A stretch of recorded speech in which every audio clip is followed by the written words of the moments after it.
أعوذ بالله من الشيطان الرجيم. بسم الله الرحمن الرحيم. يا أيها الذين آمنوا إذا نودي للصلاة من يوم الجمعة فاسعوا إلى ذكر الله وذروا البيع ذلكم خير لكم إن كنتم تعلمون. الحمد لله رب العالمين. إن الحمد لله نحمده ونستعينه ونستغفره ونستهديه ونسترشده ونعوذ بالله من شرور أنفسنا ومن سيئات أفعالنا وأعمالنا وأقوالنا. من يهده الله فلا مضل له ومن يضلل الله فلن تجد له وليا مرشدا. ونشهد أن لا إله إلا الله الواحد الأحد الفرد الصمد الذي لا ند له يحيي ويميت وهو على كل شيء قدير. يعلم ما كان ويعلم ما سيكون ويعلم ما لم يكن إذا كان كيف يكون. نشهد ذلك شهادة نطق باللسان وإقرار بالجنان وعمل بالأركان. ونشهد أن سيدنا وحبيبنا وعظيمنا وقائدنا وقدوتنا ورائدنا وزعيمنا وأستاذنا ومعلمنا محمدا صلى الله عليه وسلم نبي الله ورسوله أدى الأمانة وبلغ الرسالة ونصح الأمة وكشف الغمة وجاهد في الله حق جهاده حتى أتاه اليقين من الله فتركنا على المحجة البيضاء على الطريقة الواضحة الغراء ليلها كنهارها لا يزيغ عنها إلا هالك. صل اللهم عليه وعلى آله وصحبه وعلى من اقتفى أثره ودعا بدعوته وسلك سبيله إلى يوم الدين. اللهم آت نفوسنا تقواها زكها أنت خير من زكاها أنت وليها ومولاها. وبعد معاشر المؤمنين الكرام. La rentrée scolaire nous impose un certain nombre de thématiques que nous devons d'analyser bi'idhnillahi azza wa jal et d'étudier inshallah subhanahu wa ta'ala. Et parmi ces sujets, parmi ces thèmes, parmi ces thématiques, il y a la thématique de l'éducation des enfants dans l'islam. Il y a la thématique de la science, du savoir, de l'apprentissage, de la lecture, de la culture, bi'idhnillahi tabaraka wa ta'ala. Et j'aimerais bien, bi'idhnillahi azza wa jalla, commencer cette série en parlant de la science en islam, en parlant du savoir, des connaissances, de l'apprentissage, bi'idhnillahi tabaraka wa ta'ala, pour ensuite enchaîner avec l'éducation des enfants dans l'islam. Chers amis, vous n'êtes pas sans savoir que le premier contact entre ciel et terre, la première injonction divine, la première recommandation faite par Allah subhanahu wa ta'ala à son messager Muhammad alayhi salatu wa salam, et donc à nous, derrière le Nabi alayhi salatu wa salam, ce sont les 5 premiers versets de la sourate Al-Alaq, l'adhérence. En premier lieu, ce n'est pas toute la sourate qui a été révélée au prophète sallallahu alayhi wa sallam. Il n'y avait que 5 versets. Et les 5 versets, ça parle d'une question centrale, importantissime dans la religion d'Allah subhanahu wa ta'ala. Ces 5 versets, ils disent quoi? Iqra, lis. Ça parle de la lecture. Ça parle du savoir. Ça parle de la connaissance. Ça parle de la science, bi'idhnillahi tabaraka wa ta'ala. Et qu'Allah subhanahu wa ta'ala, dans son premier contact avec le prophète alayhi salatu wa salam, et que la première recommandation d'Allah, que la première obligation, que la première injonction d'Allah subhanahu wa ta'ala soit liée à la connaissance, à la science, au savoir, ça dénote d'une chose claire, nette et précise. Notre religion, la religion musulmane, l'islam, c'est notre religion ou pas? D'accord, voilà. Donc cette religion-là, qu'on revendique, c'est une religion qui se base sur la science. Ça se base sur le savoir. Ça se base sur quoi? Sur la connaissance, sur l'apprentissage. Notre religion, ce n'est pas une religion qui se base sur l'à peu près, sur les approximations, sur les égarements, sur les conjonctures et j'en passe. Non, c'est une religion qui se base exclusivement sur la science et sur le savoir. Et c'est une question qui intrigue, qui demande réflexion. Mais pourquoi Allah a commencé par la science? Surtout quand on voit l'état général de la communauté, j'allais dire arabe, auquel Allah a envoyé le prophète sallallahu alayhi wa sallam. Ce sont des gens qui étaient dans l'association, qui étaient dans la mécréance. Ce sont des gens qui étaient dans l'ignorance la plus totale, dans l'égarement le plus total, sur le plan de la morale, qu'est-ce qu'on peut dire? Sur le plan du comportement, qu'est-ce qu'on peut dire? Sur le plan du comportement individuel ou collectif, qu'est-ce qu'on peut dire? Tous les mots M-A-U-X étaient dans la communauté arabe auquel Allah subhanahu wa ta'ala a envoyé le prophète. Normalement, on se dit, mais pourquoi Allah subhanahu wa ta'ala n'a pas commencé avec le tawhid, comme dit un certain nombre de nos frères? Pourquoi Allah subhanahu wa ta'ala n'a pas commencé avec la foi, étant donné que ce sont des gens qui étaient dans l'égarement, dans l'association, dans la mécréance? Pourquoi on n'a pas commencé par l'iman? Pourquoi on n'a pas commencé par l'iman? Pourquoi Allah n'a pas commencé par l'adoration, par le comportement, par ci, par cela? Et pourquoi Allah subhanahu wa ta'ala a commencé par la science et par le savoir?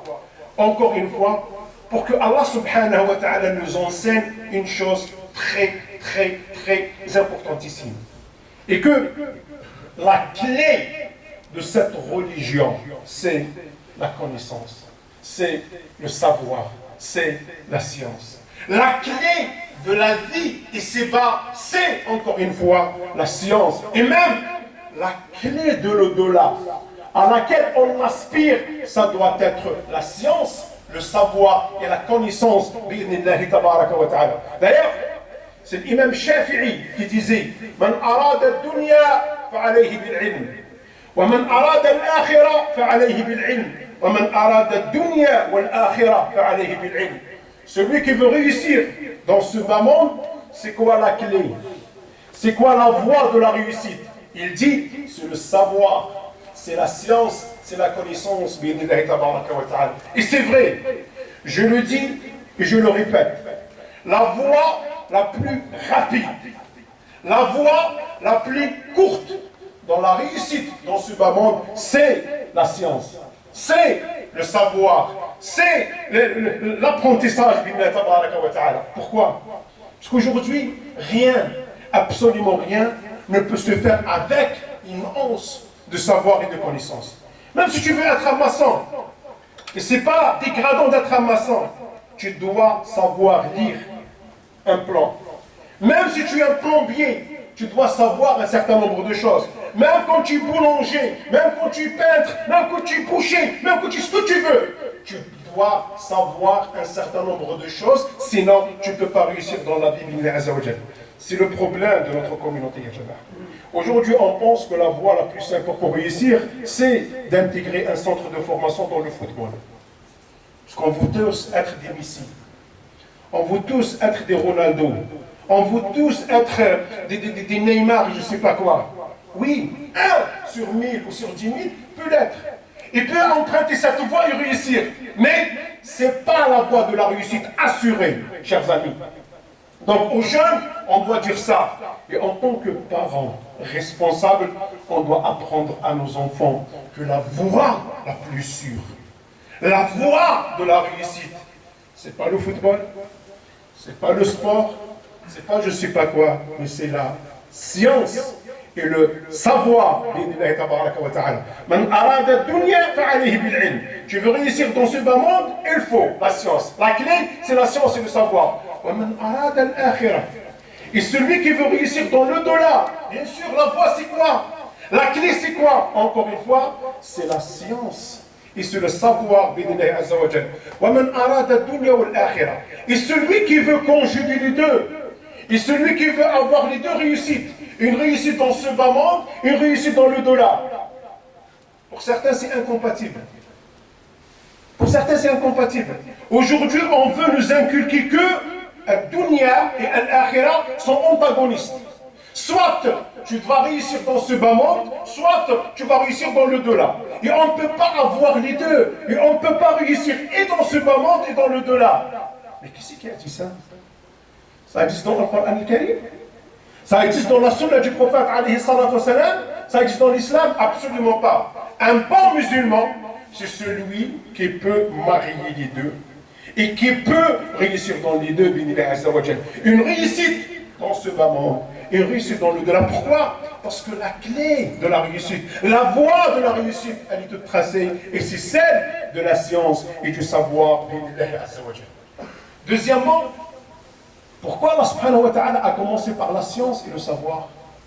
Parce que la communauté arabe à laquelle Allah subhanahu wa ta'ala envoie le Nabi alayhi salam, dans leur centre d'intérêt, il n'y a pas la science. Il n'y a pas le savoir.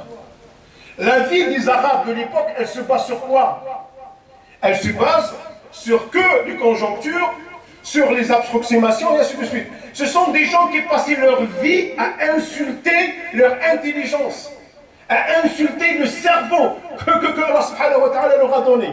Quand tu trouves des gens qui te disent Inna wajadna aba'ana ala ummah wa inna ala atharina muqtadun. Nous, on a trouvé nos parents sur cette voie, on les suit. Allahu Akbar. Et si ton père lui donne l'égarement, toi qu'est-ce que tu fais? Et si ton père n'a pas raison, toi qu'est-ce que tu fais? Et pourquoi Allah subhanahu wa ta'ala t'a doté d'intelligence? Et pourquoi Allah subhanahu wa ta'ala t'a donné une tête, t'a donné une intelligence? C'est pour réfléchir justement. Et mes parents, oui, il n'y a pas de problème, ce sont mes parents, ils sont sacrés. Mais quand mes parents ils sont dans l'égarement, c'est pas parce que ce sont mes parents que je dois les suivre. Non, mais je dois faire honneur à mon intelligence et à ma tête.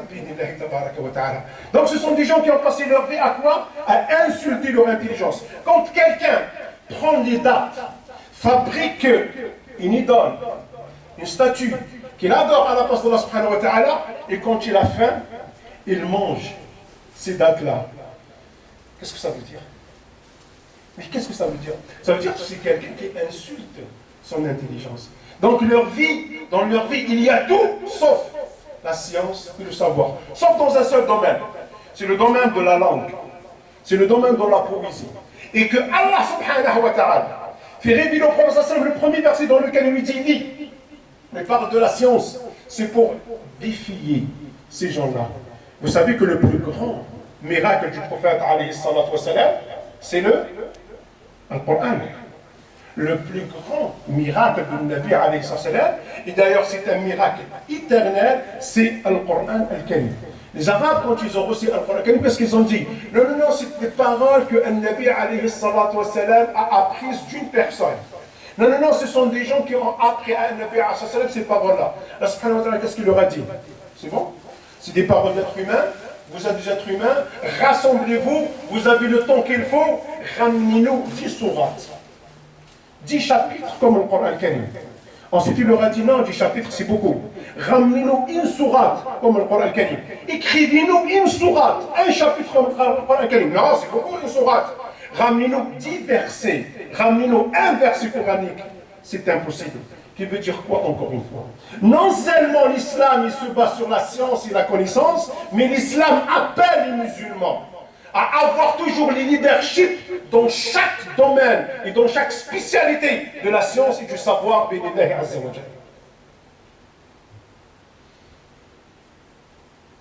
Où est-ce qu'on est là-dessus?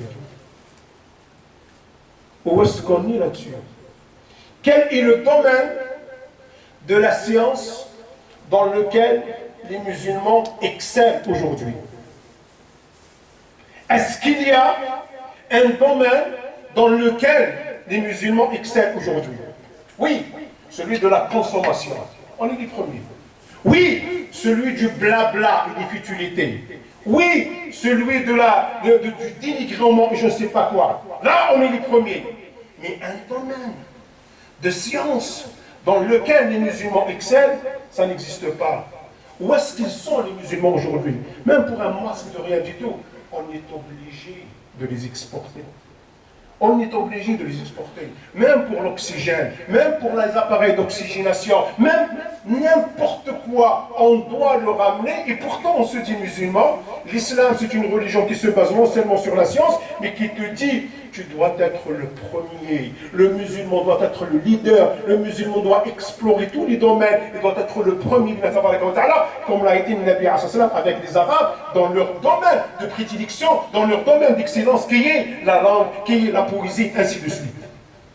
C'est pour vous dire, encore une fois, l'importance de la science et du savoir dans la religion d'Allah subhanahu wa ta'ala. Pour parler encore de l'importance de la science, il faut remarquer que la période d'avant l'islam, d'avant l'arrivée du prophète, elle est qualifiée elle est appelée par Allah subhanahu wa ta'ala de la période de Al-Jahiliya. On appelle ça la Jahiliya. Le mot Jahiliya, ça vient du mot Al-Jahl, qui est l'ignorance, qui est le contraire de la science et du savoir. Donc tout ce qui était avant l'islam, c'était la période de l'ignorance. C'était la période des ténèbres. Et la vraie révolution, et la vraie lumière qu'a connue l'humanité tout entière, à travers bien sûr les Arabes qui ont reçu le prophète, c'était Al-Qur'an al-Karim, c'était avec la venue du prophète, parce que la religion ramenée par le Nabi est une religion qui se base exclusivement sur la science et sur le savoir. Ensuite, que disent les statistiques dans Al-Qur'an al-Karim? Que disent les chiffres dans Al-Qur'an al-Karim? Allah subhanahu wa ta'ala, quand il a parlé de science et de lecture, il n'a pas parlé uniquement au début de son contact avec le prophète, au début de la révélation. Non, absolument pas. Dans tout Al-Qur'an al-Karim, le mot ilm, savoir, science, et tout ce qui tourne autour, et tout ce qui gravite autour de ce mot ilm, savoir, science, a été cité 779 fois dans Al-Qur'an al-Karim. La science a été citée 779 fois dans Al-Qur'an al-Karim. Quand on sait qu'il y a 114 sourates dans Al-Qur'an al-Karim, et qu'on divise 779 par 114, on se retrouve avec chaque sourate à parler de savoir, de la science, 7 fois. Est-ce que c'est logique? Est-ce que c'est normal qu'un musulman, qu'un bon musulman, que quelqu'un qui se prétend bon musulman, qui lit le Coran al-Karim dans sa salat, dans sa prière, si on lit pas le Coran al-Karim, est-ce que notre salat est acceptée? Elle n'est pas acceptée. Donc je lis Al-Fatiha, normalement 7 fois, je passe par la science et pour le savoir. Et on a cette allergie, et le mot n'est pas fort, allergie au savoir et à la science. Subhanallah. Subhanallah. Normalement, on doit se... J'essaie de vous donner des exemples de ceux et celles qui voulaient apprendre. C'est Haroun al-Rachid qui avait 2 enfants. Donc, qui étaient destinés à devenir des émirs des croyants et des musulmans. Et donc, ils étaient élèves chez l'imam Malik. Haroun al-Rachid envoie à l'imam Malik pour lui dire « Est-ce que tu ne peux pas venir enseigner à mes enfants ?» Et Haroun al-Imam Malik de lui dire « Al-ilmu yu'ta ilayhi wa la yu'ta bih » Tu veux apprendre, tu dois te déplacer. Ce n'est pas le savoir qui doit se déplacer. Ce n'est pas l'enseignant qui doit se déplacer. Ce n'est pas le savant qui doit se déplacer. C'est toi qui dois se déplacer. Et il a vu une scène extraordinaire qui apparemment l'a choqué au premier lieu, mais ensuite quand il a compris, il s'est dit oui, c'est ça ce qu'il faut faire. Quand il a vu ses enfants se bagarrer pour donner les chaussures à l'imam Malik, chacun lui lui chausser un pied. Il a dit non, ce sont des futurs émirs, comment ils font face avec toi? Il lui a dit ça, c'est le savoir. Et c'est comme ça qu'on doit se comporter avec les savants, avec les enseignants, avec ceux qui ont la science et qui nous donnent la science. Donc, subhanallah, c'est illogique, c'est anormal qu'un musulman qui prétend être un musulman, qui doit lire le Coran al-Karim et qui doit passer par 780 fois le mot savoir, le mot science, et ça ne l'incite pas à apprendre, à enlever cette phobie, cette allergie à la science et au savoir. Pour terminer, mes frères, vous rappelez un hadith du prophète, alayhi salatu wassalam. extraordinaire, exceptionnelle. Nabi sallallahu alayhi wa sallam dit Ad-dunya mal'ounatun mal'ounun ma fiha. Ce bas monde, comme vous le savez, est maudit. Et tout ce qu'il y a dans cette dunya, qui nous paraît quelque chose d'extraordinaire, quelque chose de brillant, ainsi de suite, l'argent, le pouvoir, les voitures, les terres, les immeubles, et ainsi de suite, tout ça aussi est maudit par Allah subhanahu wa ta'ala. Tout ça aussi n'a pas de valeur auprès de Allah subhanahu wa ta'ala. D'ailleurs, c'est Allah subhanahu wa ta'ala, c'est Nabi sallallahu qui le dit لو كانت الدنيا تساوي جناح بعوضة ما سقى الكافر منها جرعة ماء. Si الدنيا, si ce bas monde valait quelque chose auprès de Allah subhanahu wa ta'ala, Allah azza wa jalla ne donnerait même pas une gorgée d'eau à un non-musulman. Mais comme الدنيا ne vaut rien du tout, Allah subhanahu wa ta'ala donne sans exclusion et sans exclusivité. Il donne à tout le monde. الدنيا ملعونة. Cette vie est maudite. Et tout ce qui la compose est maudit. Donc il n'a pas de valeur sauf 4 choses, dit le prophète alayhi salatu wassalam. Illa dhikrullah wa ma wala. Dhikrullah, c'est l'invocation d'Allah subhanahu wa ta'ala. C'est le rappel d'Allah subhanahu wa ta'ala. Et tout ce qui gravite autour du rappel d'Allah subhanahu wa ta'ala. 1 et 2. 3 et 4. Aliman ou muta'alliman. Un savant ou un élève. Pas besoin d'être tous des savants. Pas besoin d'être tous des enseignants, mais aussi être élève, être apprenti, ça a de la valeur, ça a, comme dit certains, ça a de la gueule auprès d'Allah tabaraka wa ta'ala. Donc encore une fois, s'il y a quelque chose à se rappeler de ce discours, c'est que l'islam est une religion qui se base sur la science. Que la clé de toute réussite, que ce soit dans ce bas monde, que ce soit dans le delà, que ce soit les deux réussites, ça doit se faire à travers la science et le savoir. Binillahi azza wa jal. أقول هذا الذي تسمعون وأستغفر الله لي ولكم فاستغفروه إنه غفور رحيم ولا حول ولا قوة إلا بالله العلي العظيم.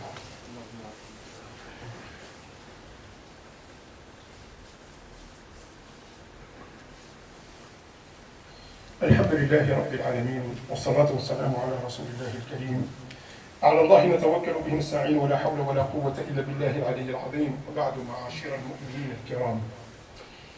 L'intérêt que porte Allah subhanahu wa ta'ala à la science, au fait, c'est pas uniquement pour notre message, ou pour notre messager, ou pour la Ummah du Nabi alayhi salatu wa. Au contraire, c'est quelque chose d'ancien comme l'est l'humanité. Depuis la création de Adam alayhi salam, Allah subhanahu wa ta'ala nous démontrait que s'il y a quelque chose qui vaut dans ce bas monde et dans le delà, c'est la science, c'est le savoir. Allah subhanahu wa ta'ala dans le Coran al-Karim nous a raconté l'histoire d'un certain nombre de personnes que Allah azza wa jalla a élevées par rapport à quoi? C'est pas par rapport à leur compte en banque, c'est pas par rapport à leur filiation, par rapport à je sais pas quoi, non, c'est par rapport à la science, c'est par rapport au savoir qu'ils avaient, binillahi tabaraka wa ta'ala. Et je vais vous donner 2 exemples rapidement, binillahi azza wa jalla. Le premier, c'est celui de Sidna Adam alayhi wa ala nabina salatu wa salam. Vous savez que Allah subhanahu wa ta'ala a créé la terre, et donc il a voulu un vicaire sur terre, un lieutenant sur terre. À qui il a donné cette mission? Un lieutenant sur terre, il a choisi pour ça Adam alayhi wa ala nabina salatu wa salam.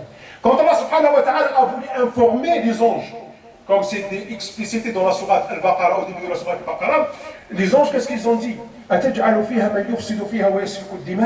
Mais pourquoi, entre parenthèses, ils se sont opposés à Allah subhanahu wa ta'ala? C'est parce qu'ils avaient des vues sur cette mission-là. Les anges voulaient être des vicaires, voulaient avoir la lieutenance d'Allah subhanahu wa ta'ala sur terre. C'est eux qui voulaient peupler cette terre. C'est pour cela qu'ils ont dit à Allah subhanahu wa ta'ala, nous on ferait meilleure affaire que cette personne qui va répandre le sang, qui va répandre la corruption, qui va faire du mal sur terre, ainsi de suite. Et Allah subhanahu wa ta'ala leur a dit, non, vous allez voir. Et vous allez voir par rapport à quoi? Vous allez voir que cette personne, ce vicaire, la lieutenance, je vais la donner à quelqu'un qui la mérite plus que vous par rapport à d'autres critères. Et Allah subhanahu wa ta'ala a choisi qui? Sidna Adam alayhi salam. Pourquoi il a choisi? Parce que Sidna Adam alayhi salam était plus adorateur que les anges? Non. Mais on ne peut pas lutter avec les anges dans ce domaine-là. Les anges, Allah subhanahu wa ta'ala a dit La ya'asuna Allah ma amarahum wa yaf'aluna ma yu'marun. Ce sont des créatures qui n'osent jamais désobéir à Allah subhanahu wa ta'ala. Et ne feront que obéir à Allah tabaraka wa ta'ala. Au contraire que nous. Nous, on est beaucoup plus péchés que adoration Allah subhanahu wa ta'ala. Eux, le péché, ils ne connaissent pas. Donc on ne peut pas lutter avec les anges dans ce domaine-là de l'adoration pour Allah subhanahu wa ta'ala. Alors pourquoi Adam alayhi salam a été choisi, a été sélectionné, a été coopté par Allah subhanahu wa ta'ala? Ah, peut-être c'est par rapport à sa force physique. Même sur ce domaine-là, on ne peut pas lutter contre les anges. Vous savez que l'ange Gabriel a 600 ailes. Quand il descend du ciel, tu ne vois rien du tout. Pour l'ange Gabriel, la terre c'est quoi? C'est quoi?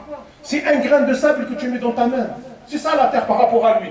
Donc est-ce que Adam alayhi salam peut lutter, ou les êtres humains peuvent lutter dans ce domaine-là avec les anges? Non, absolument pas.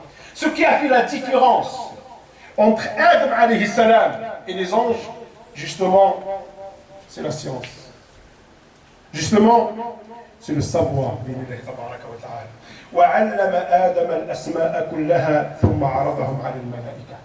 Il a appris à Adam alayhi salam les noms de toutes choses, chose que ignoraient les anges. Ensuite, il y avait un test. Ensuite, il y avait un examen entre Adam alayhi salam et les anges. Allah subhanahu wa ta'ala a demandé aux anges de lui donner les noms de toutes choses. On ne sait pas. On sait que ce que tu nous as donné comme connaissance, c'est comme savoir. Et à Adam, à toi, à Adam, de rentrer dans l'arène et de leur démontrer la science et ton savoir. Et parce que la science et le savoir a été du côté de Sidna Adam alayhi salam, qu'est-ce qui s'est passé? C'est après coup que Allah Azza wa Jalla a demandé aux anges de se prosterner à Adam alayhi salam. La prosternation, elle ne s'est pas faite après la création de Sidna Adam alayhi salam. Non, c'était après ce test. Pour dire que si Sidna Adam alayhi salam a eu ce rang-là, a eu cette importance-là, ce n'est pas par rapport à son physique, ce n'est pas par rapport à je ne sais pas quoi, mais c'est surtout par rapport au savoir, aux connaissances, à la science qu'avait Sidna Adam alayhi wa salam. Deuxième exemple, et le dernier, bien qu'il y a des dizaines d'exemples dans le Coran al-Karim, c'est celui de Sidna Moussa alayhi wa salam. Sidna Moussa alayhi salam est un messager. Non seulement c'est un messager, il fait partie des 5 messagers majeurs d'Allah subhanahu wa ta'ala. Sur les 300 et quelques messagers, il y a 5 messagers majeurs. Ça veut dire qu'ils ont un rang encore supérieur, un degré un peu élevé auprès d'Allah subhanahu wa ta'ala. Sidna Moussa alayhi salam, jusqu'à son envoi, c'était la seule personne, c'était le seul messager d'Allah subhanahu wa ta'ala auquel Allah Azza wa Jalla a parlé directement. Sans intermédiaire, sans obstacle et sans façon. Sidna Ibrahim alayhi salam n'a pas eu cet honneur-là. Sidna Nuh alayhi salam, quand bien même il était un messager majeur, n'a pas eu cet honneur-là. Sidna Adam alayhi salam, qui était le père de l'humanité, qui était au paradis, n'a pas eu cet honneur-là. Le seul, jusqu'à maintenant, qui a eu cet honneur-là, c'est Sidna Moussa alayhi wa salam. Et il se retrouve pour devenir élève, apprenti. Auprès de qui? Auprès de quelqu'un dont le degré est inférieur à celui de Sidna Moussa alayhi salam. Allah Azza wa Jalla lui dit, va à l'intersection des deux mers. Tu vas trouver une personne là-bas qui répond au nom de Al-Khidar. Nous savons quand ils parlent de Al-Khidar, ils disent Abdun salihun mashkoukun fi nubuwati. C'est un saint, c'est un pieux. Pour certains, c'est un prophète. Pour certains, non. Allez, on va dire prophète. Sauf qu'il y a prophète. Et au-dessus de prophète, il y a messager. Messager, donc Sidna Moussa alayhi salam, même s'il n'est pas un messager majeur, il est au-dessus en matière de rang et de degré de Sidna al-Khidar. Ici qu'il élève, ici qu'il le maître. C'est le messager qui devient maître auprès, il devient élève auprès du prophète. Et il va en toute humilité pour apprendre de Sidna al-Khidar alayhi wa ala nabiyina salatu wa salam. Et qui c'est qui définit le cadre de cet enseignement? C'est Sidna Moussa alayhi salam? Non, Sidna Moussa alayhi salam a oublié son titre. Maintenant, il est quoi? Il est élève et il doit se soumettre à al-Khidar, combien même c'est un prophète, combien même en degré il est inférieur à Sidna Moussa alayhi wa salam. Et ça, c'est une preuve que on veut que Allah subhanahu wa ta'ala nous élève. Qu'est-ce qu'il faut faire? C'est la science. Donc, la seule voie, la voie la plus rapide, la voie la plus sûre de la réussite, chers amis, c'est quoi? C'est la science, c'est le savoir. Et notre religion est une religion de la science et du savoir. Allah nas'al an yaj'al min yastami'una al-qawla fayattabi'una ahsana. اللهم ارنا الحق حقا وارزقنا اتباعه، اللهم ارنا الباطل باطلا وارزقنا اجتنابه، اللهم نسألك الغنى والرضا والهدى والتقى، نسألك علما نافعا ورزقا طيبا وعملا متقبلا ولسانا ذاكرا وقلبا خاشعا وجسدا على البلاء صابرا، ونعوذ بك من علم لا ينفع ومن قلب لا يخشى ومن عين لا تدمع ومن نفس لا تشبع ومن دعاء لا يستجاب له. اللهم اشف مرضانا ومرضى المسلمين، اللهم ارحم موتانا وموتى المسلمين، اللهم اغفر لنا ولوالدينا ولمن كان له فضل علينا ولجميع المسلمين والمسلمات والمؤمنين والمؤمنات الأحياء منهم والأموات، ولكل من طلب منا الدعاء ولكل من طلبنا منه الدعاء. وصل اللهم وسلم وبارك على سيدنا محمد وعلى آله وأصحابه أجمعين. سبحان ربك رب العزة عما يصفون وسلام على المرسلين. آخر دعوانا أن الحمد لله رب العالمين. بارك الله فيكم أجمعين وأقم الصلاة.